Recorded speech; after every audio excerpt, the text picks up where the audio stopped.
silent.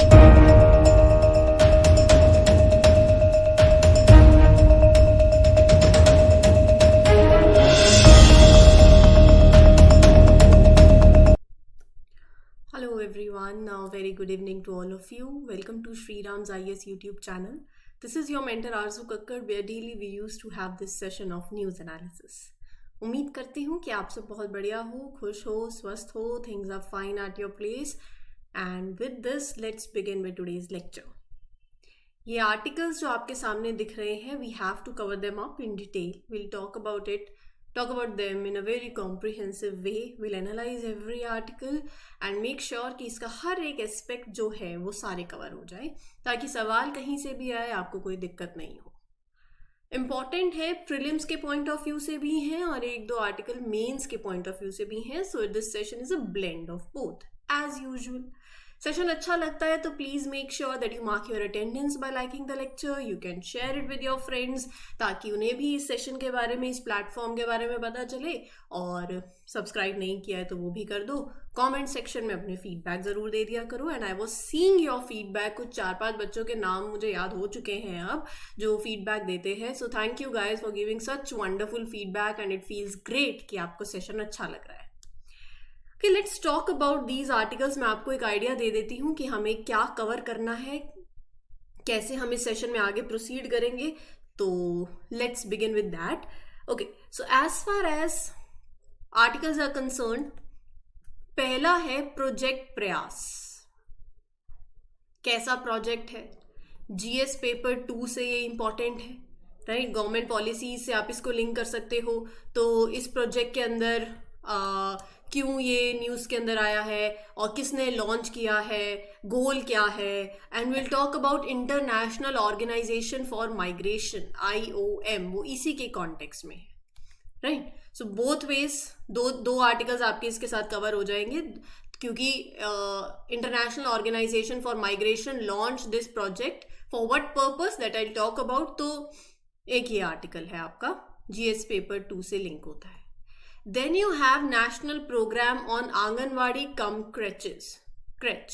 तो ये भी आपके GS पेपर 2 से आप इसको लिंक कर सकते हो. कैसा प्रोग्राम है, कौन सी मिनिस्ट्री इससे डील करती है, सरकार का क्या मकसद है. तो ये सारी इसके objective, services, target group, creche मतलब, तो ये सारी डिस्कशन होगी इस पर्टिकुलर आर्टिकल में, GS paper 2. Then you have leprosy. What is leprosy?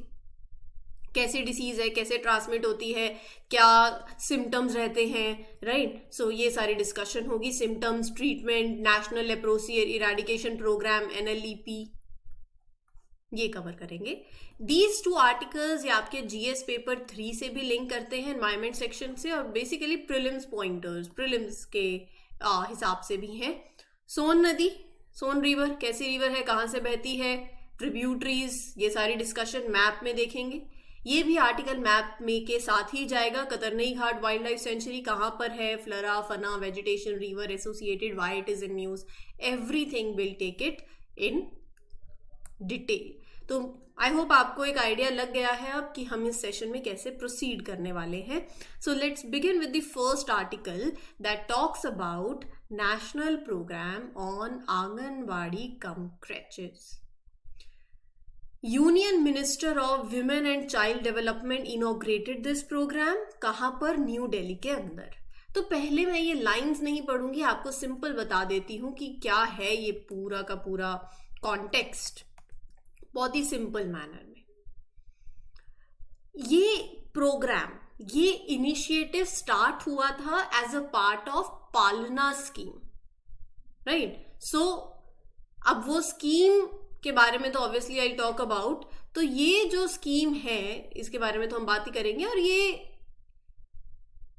It became a component of mission शक्ति इन अप्रैल 2022, राइट. देखो ये थोड़ी सी कुछ फैक्चुअल बातें हैं, तो ऐसा नहीं है कि हम स्किप कर दें. कुछ चीजें ऐसी होती हैं जो आइडिया हमें रहना चाहिए, राइट. तो वो उस रिगार्डिंग है. So as far as this particular program is concerned, इसका ऑब्जेक्टिव, मेन ऑब्जेक्टिव ये है कि जो बच्चे हैं उनको फैसिलिटीज प्रोवाइड करना, good child care facilities, combining anganwadis and creches to meet the needs of working women. देखो यहाँ पर क्या होता है ना, जो काम करने वाली विमेन्स हैं, जो काम करती हैं, तो उनके जो बच्चे हैं पीछे कोई तो हो जो उनको टेक केयर भी करे, ये नहीं तो वो काम नहीं कर पाएंगी। सो यहाँ पर पर्पस ये है, सेंट्रल एम ये है to enable women to actively work by ensuring the availability of quality child care, है ना। तो उसके कॉन्टेक्स्ट में ये पर्टिकुलर स्कीम प्रोग्राम लाया गया, पलना, राइट। तो जो स्कीम है, अब यहां पर गवर्नमेंट का टारगेट क्या है, the government of India aims to establish 17,000 creches across the country. तो यहां पर ये स्कीम मैंने आपको बताया, ये पलना स्कीम जो है उसके अंदर ही आता है, और उसका ये इनिशिएटिव जो है it is under this scheme and it was included as a part of Samarthya sub component of mission शक्ति। इसका सेंट्रल एम यही है कि to meet the demand of quality child care facilities. So as far as this scheme is concern, इसको पहले हम national creche scheme, erstwhile the scheme was known as, it has been reorganized, it has been renamed as Palna scheme under the sub scheme of समर्थ्य of mission शक्ति। Objective क्या है? So basically इतना तो पता चल गया कि नेशनल क्रेच स्कीम जो है it got reorganize, it got renamed under sub scheme of mission Shakti. Mission Shakti ऐसा लगा लो एक बड़ा इनिशिएटिव है, और जो पलना स्कीम है it is a specific part of it that is focusing on child care. तो ऑब्जेक्टिव में भी यही है, it provides a safe place for children. जो बच्चे 6 महीने से लेके 6 साल तक के हैं, जब उनकी जो मदर्स हैं वो काम कर रही हैं, they working mothers, they are at work, so this particular scheme provides a safe place for children. So second objective is it enhances the health care and nutrition of children, health improvement पे भी ध्यान देती है। Holistic development बच्चे की, it support the overall growth of children, physical, cognitive, social, emotional aspect, everything.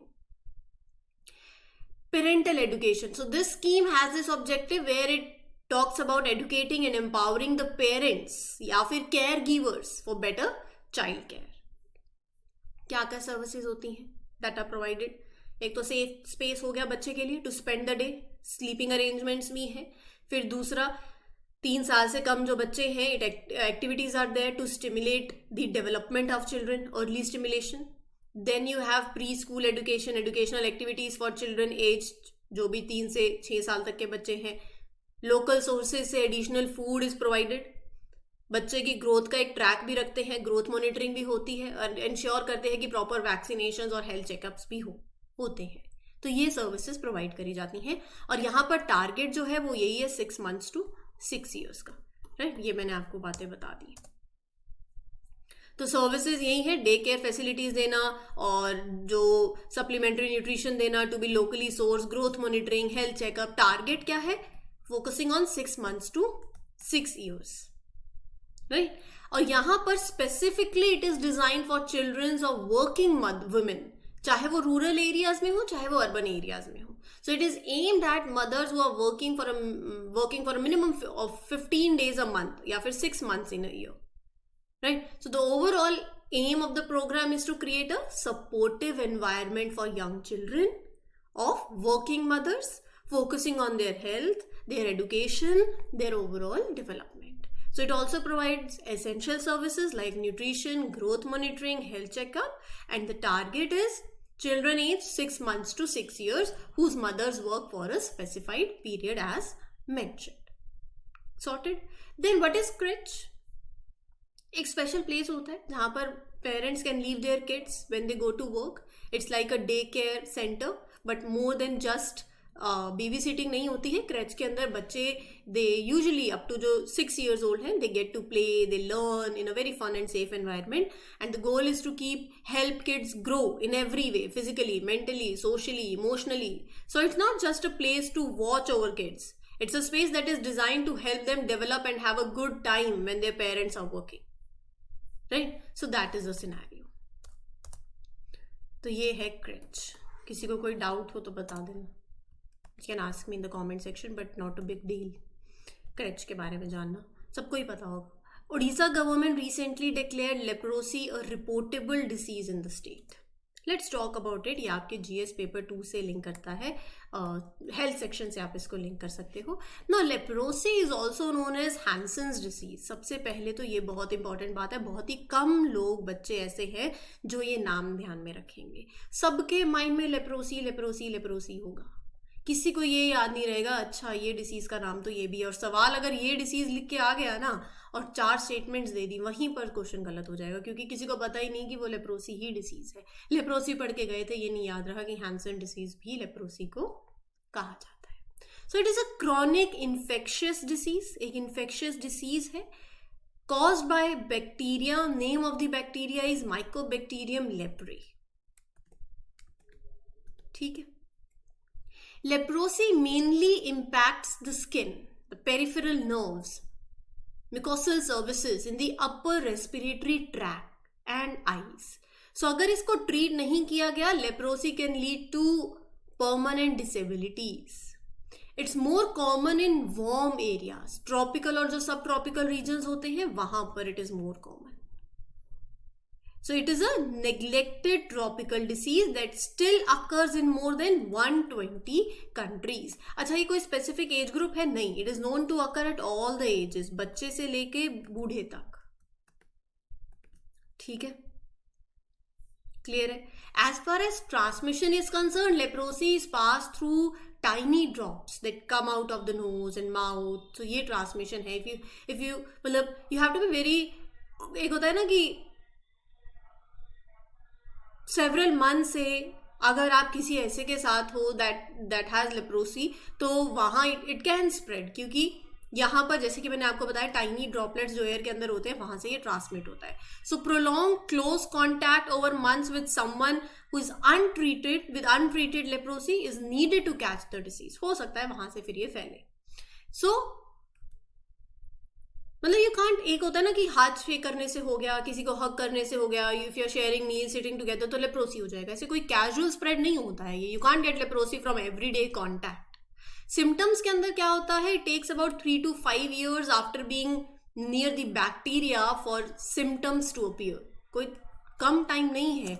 So takes about 3 to 5 years for symptoms to appear after you come in to contact with the bacteria that cause leprosy. तो main symptom क्या होगा, skin सोर, lumps और bumps ऐसे that don't go away after a few weeks or months. And if nerves are affected, it can lead to loss of feeling. ऐसे arms में कोई feeling नहीं होगी, लेग्स में नहीं होगी, मसल वीकनेस होगी, स्टफी नोज ब्लीडिंग, ये सारे सिम्टम्स हैं इसके. As far as treatment is concern, leprosy can be cured with multi drug therapy MDT. And if treated jaldi, it can prevent the long-term problems also. So when a person starts the treatment, they stop spreading the disease. No more transmission will be there. So leprosy spreads through droplets, but needs a prolonged close contact. जैसे कि मैंने आपको बताया everyday activity से वो बोले कि देखो हमारे माइंड में ये होगा कि हाँ tiny droplet से spread होता है, ये ध्यान में रख लिया. स्टेटमेंट में उन्होंने डाल दिया it doesn't spread through everyday activities. आप कहोगे नहीं ऐसे थोड़ी हो सकता होगा. पढ़ो, हर चीज ध्यान से पढ़ो. तो सिम्टम्स टेक फ्यू ईयर्स. वो फ्यू ईयर्स की जगह they might change something. So it takes few years to show and include the skin sores. So leprosy is curable? Yes. Non curable? नहीं. It is curable with proper treatment. Now we have national leprosy eradication programme as well. इसकी अब लगे हाथ इसकी भी बात कर लेते हैं ताकि इन डिटेल हो जाए सारे article. NLEP. It's a scheme run by Government of India. It falls under National Health Mission. Ministry कौन सी है? हेल्थ एंड फैमिली वेलफेयर की. हेल्थ मिशन के अंदर है. सेंट्रली स्पॉन्सर्ड हेल्थ स्कीम है. Health and family welfare ministry है. This programme is headed by the deputy director of health services under the administrative control of directorate general health services, government of India. So यहाँ पे the strategies and plans for NLEP are made centrally, but the actual implementation happens at the state or UT levels. The plans are formulated centrally, program is implemented by the states and UTs. Right? Main goal क्या है इस program का? To find the cases of leprosy early and provide complete free of cost treatment. ये ध्यान में रखना. The focus is on preventing the occurrence of grade 2 disability in people affected by leprosy. ठीक है. Then you have next article, that is your Son river, Son नदी, जिसकी हम बात करेंगे. मैप के पॉइंट ऑफ व्यू से इम्पॉर्टेंट है. तो पहले तो आपको मैप पे पता होना चाहिए कि हम किस नदी की बात कर रहे हैं और ये आपको रिवर कहाँ पर देखने को मिलेगी. ये सारी डिस्कशन आपके सामने एक पिक्चर है. ये सारी रिवर्स, वैसे मैं आपको बोलूं, ये आपको ना रिवर सिस्टम पूरा पता होना चाहिए. आज अगर आप चाहो तो ये होमवर्क ले सकते हो. मेरे को चाहना, मैं होमवर्क दे दूं आप करो, नहीं तो वो तो मतलब क्या ही कहना. अब गंगा है, ब्रह्मपुत्रा है, ये 2 नदियों को एक दिन में कवर कर लो, और फिर कवर कर ली तो उसको रिवीजन कर लोगे डेली तो कभी नहीं भूलोगे. यमुना है इधर, कौन सी नदी कहाँ से बहती है, उसकी ट्रिब्यूटरीज, और यहाँ पर अपना क्या बोलते हैं, कहाँ से राइज करती है, कहाँ से ओरिजिनेट करती है, मैप में साथ साथ लोकेट करना इम्पॉर्टेंट है. और ये ट्रिब्यूटरीज अक्सर न्यूज में रहती हैं फॉर वन रीजन और दी अदर. अभी जैसे Bihar police have arrested 20 sand smugglers and seized 40 sand laden boats in a major crackdown against illegal sand mining on the Son river. तो ये जो नदी है Son river, it is one of the significant southern tributaries of Ganga coming after the Yamuna river. ये आपकी यमुना नदी आ रही है ना यहाँ से, और ये जाके गंगा को मिल जाती है. ऐसे ही ये एक सोन नदी है आफ्टर यमुना. ठीक है. अमरकंटक हाईलैंड से ये स्टार्ट करती है in the Maikal range in Bilaspur district of Chhattisgarh. ये नदी, ये देखो, जस्ट अ मिनट, जिसकी मैं बात कर रही हूँ. ठीक है. So the Narmada river also originates from Amarkantak but it flows westward. Son moves eastward. तो ये पूछा जा सकता है कौन सा ऐसा हाईलैंड है जहां से एक नदी वेस्टवर्ड एक नदी ईस्टवर्ड. यूपीएससी ऐसे क्वेश्चन पूछ चुकी है पहले भी. तो Son river cuts through the Kaimur range and meets Ganga above Patna in Bihar. ये देखो मैप, सारी चीजें साथ साथ मैप में देखते जाओ. ये रहा अपना पटना बिहार, यहां मिल गई उसको जाके. Right. It covers a course of 784 kilometre and the river flows through states of Chhattisgarh को गुजरती है, एमपी गुजरती है, यूपी, बिहार और झारखंड. राइट. उसके बाद अगर मैं इस नदी का कैचमेंट एरिया बताऊं तो the total area that drains into this river is 70,000 square kilometre. मैं ये सारी बातें लिखी हुई हैं, बट आप मैप के साथ देखते जाओ. So the Son valley is geologically similar to Narmada river to the south west. It is mostly covered by the forest and has a low population density. Kaimur range है अपर नॉर्थ में, और इधर अगर आप साउथ में देखो तो यहाँ छोटा नागपुर प्लाटू भी लगता है. So the flat area along the river flood plain जिसकी मैं बात कर रही हूँ, दैट इज नैरो. 3 से 5 किलोमीटर तक वाइड है वो. और ये नदी जो है, इसका वाटर लेवल सीजन के हिसाब से वेरी करता रहता है, और सर्टेन टाइम्स ऑफ ईयर में कभी पानी का बहाव इसमें बहुत ज्यादा हो जाता है, वाटर लेवल ज्यादा हो जाता है. So it is not significant for navigation, मतलब it's not commonly use for transportation. और रही बात इसकी ट्रिब्यूटरीज की, तो रिहन, कोल, ये सारी इसकी ट्रिब्यूटरीज हैं. ये सब बातें लिखी हुई हैं. Largest southern tributary of Ganga Amarkantak से ओरिजिनेट करती है, बिलासपुर डिस्ट्रिक्ट छत्तीसगढ़ से, मैकाल रेंज भी इसके कॉन्टेक्स्ट में है. नर्मदा रिवर भी अमरकंटक से ओरिजिनेट करती है, बट एक वेस्ट को जाती है और एक ईस्ट को चली जाती है. ये रिवर कैमूर रेंज को कट करते हुए गंगा को ज्वाइन करती है अबव पटना बिहार में, और ये छत्तीसगढ़, एमपी, यूपी, बिहार, झारखंड से फ्लो करती है. फिर उसके बाद अगर मैं बात करूं इसके कैचमेंट एरिया की, तो 70,000 के आसपास इसका कैचमेंट एरिया है. और नर्मदा, मतलब it is geologically almost continuation of that Narmada river to the south west. Son valley की बात कर रही हूँ. And it is bordered by Kaimur range. मैंने आपको बताया साउथ में छोटा नागपुर प्लाटू भी लगता है. ट्रिब्यूटरीज इसकी रिहंद रिवर, कोल रिवर इसकी ट्रिब्यूटरीज हैं. कुछ और भी हैं, कन्हर रिवर, गोपद रिवर, ये सारी.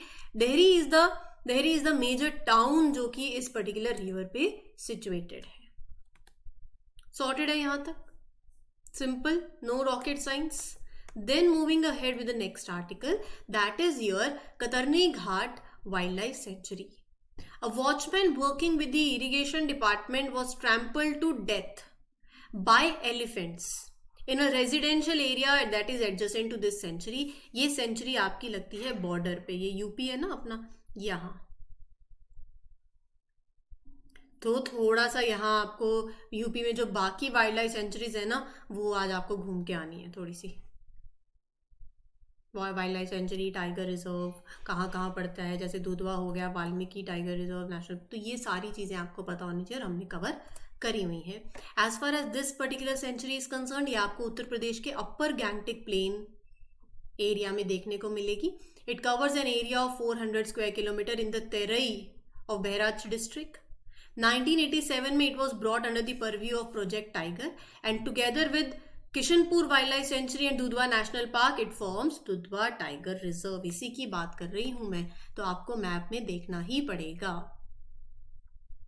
Right. Sanctuary serves as this is a crucial link between the tiger habitats of Dudhwa and Kishanpur, right. और नेपाल बॉर्डर लगता है तो वहां का भी बर्दिया नेशनल पार्क, ये कनेक्टिविटी प्रोवाइड करता है, ठीक है। वेजिटेशन की बात करूं तो Terai ecosystem comprises a mosaic of salt, teak forest, grassland, swamps, wetlands, ये पूरा वेजिटेशन आपको देखने को मिलेगा। प्रीडोमिनेंटली साल फॉरेस्ट। और फना की बात करूँ तो tiger, Bengal florican, swamp deer, ये सारे आपको फ्लोरा देखने को मिलेगी, फना। और फिर उसके बाद दी Gerwa river which flows in this particular area is declared a sanctuary for Mughar and Ghadial. It is also home to rare turtles, freshwater fish and a host of aquatic life. तो मतलब बहुत अच्छा आपको flora फना देखने को मिलेगा।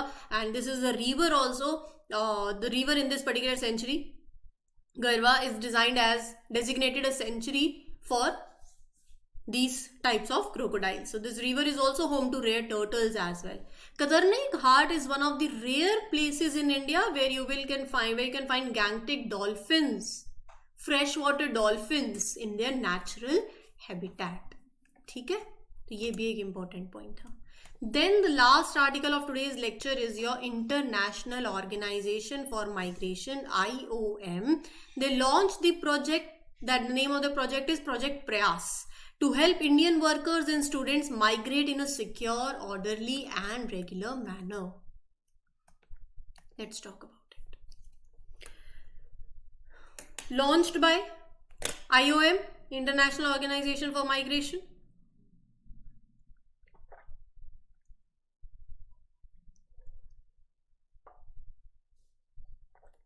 In collaboration with Ministry of External Affairs, right? Objective. So Project Prayas, which stands for Promoting Regular Assisted Migration for Youth and Skilled Professional, is aimed to assist Indian workers, students in migrating in a very orderly manner, secure way, regular manner.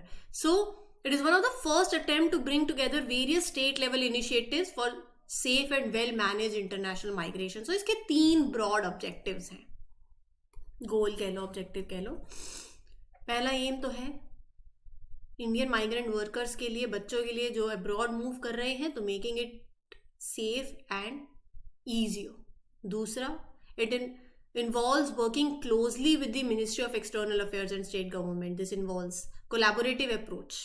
तीसरा, project aims to provide policy recommendations to strengthen the governance of international migration. तो यहाँ पर project includes conducting study to understand the migration trend, need of migrants. Various international migration initiatives are taken by both the government, central, state. So the analysis derived from the study will be shared with the ministry then.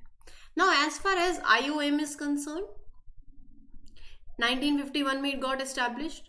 It is a United Nations agency that is dedicated to promote orderly migration, right? Purpose is promoting migration that is human, well organized. So according to IOM, a migrant, सबको पता है, one who moves from away from their usual residence, या चाहे वो within the country हो, across the borders हो. Migration is migration, internal, external. IOM provides support not only to migrants but also to internally displaced persons, refugees, others who are displaced. So it operates in 4 main areas: migration and development, facilitating migration, regulating migration, and addressing the forced migration. 4 broad areas है। Member countries important है, 172 member states हैं, 8 states holding observer status, India is the member, और headquarter है Geneva Switzerland के अंदर। ठीक है, so this was the whole session. उम्मीद करती हूँ आपको ये सेशन क्लियर हो गया होगा। कोई डाउट हो, you can ask me in the comment section. This is your mentor Arzu Kakkar signing off. We'll meet you tomorrow with other important articles. Till then, happy learning everyone. All the best. Take care. Thank you.